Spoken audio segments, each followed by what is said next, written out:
A French missionary named Tian Deneng travelled to Chucola village at Binchuan County, Yunnan province in 1904 and planted a coffee tree.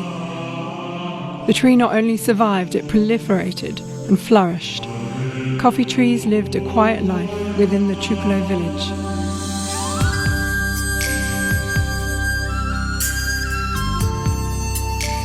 "100 years later, a young woman named Wan Chujun came to the village from Beijing in 2011.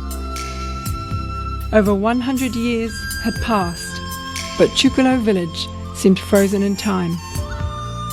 Though China had experienced great changes, the village has become an Arcadia because of its inaccessibility.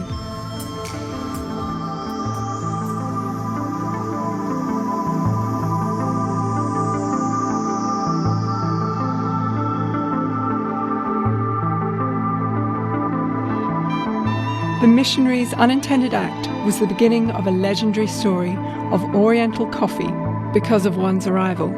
Many places in Yunnan province are dry, hot valleys at an altitude of over 2,000 meters, with an average temperature around 20 Celsius degrees. These are ideal places for planting coffee Arabica in Yunnan. Even though the yield of coffee in Yunnan province represents 90% of China's coffee production, planting coffee is never an easy task. Wan came to Binchuan County from Beijing alone. Originally, she just wanted to buy a villa to enjoy the fresh air in the village and to get away from the buzzing city life. However, when she learned that the landlord, Mr. Wu, was short of funds because of investing in coffee industry, she decided to stay and start a company with Mr. Wu. She had already been through the difficulties of establishing a business. A year later, Mr. Wu decided to get away from the village with a new girlfriend to live a better life. He left Wan alone with sparse coffee trees and a huge debt. When she first came here, Wan was deeply attracted by the magic charms of Chucola.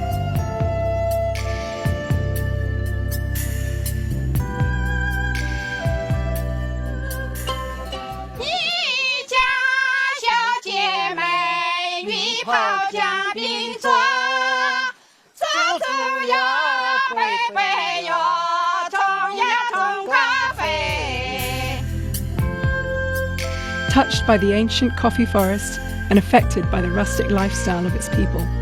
The bustling metropolitan is certainly beautiful and appealing. However, underprivileged Chucola displays a different type of richness because of its tranquility. Therefore, Wan had a bold idea. She would focus on coffee, focus on Chucola. Today, more than 20 coffee trees in the Chucola village are over 100 years old and are considered rare living fossils. Thousands of coffee trees are over 70 years old. Here is the origin of Chinese coffee. Here is the holy land of coffee.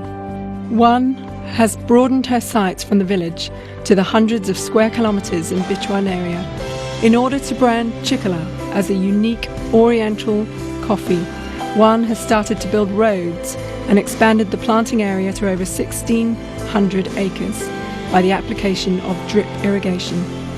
She intends to build a material processing and storage base in Jizu Mountain, develop a tourist town themed with coffee culture in the triangle land of Binchuan County, establish a coffee manor and a coffee museum in Laohaitian, open a farm in Ludila for experiential tourism, found a processing factory in Zhongyin to produce coffee and juice delivering to the world.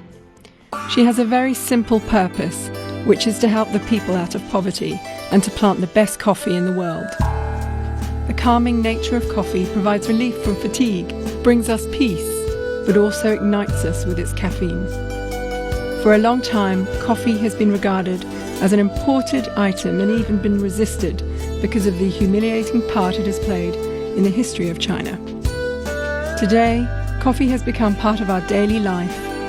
After the war 100 years ago and the cultural clash since then, coffee may have become the consensus between the East and the West to live peacefully and enjoy the beauty of life. Opposite Wan's coffee base in Laohaitian is the golden top of Jizu Mountain, which is a famous Buddhist sanctuary in China. If you are lucky, you may witness the magic light of Buddha. Many people consider that coffee cannot be related to Zen, but who knows? Rather than being soft, Zen empowers us with goodness and determination.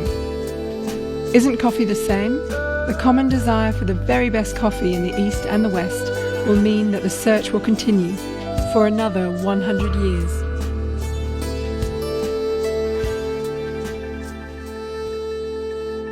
"100 years just for a cup of coffee."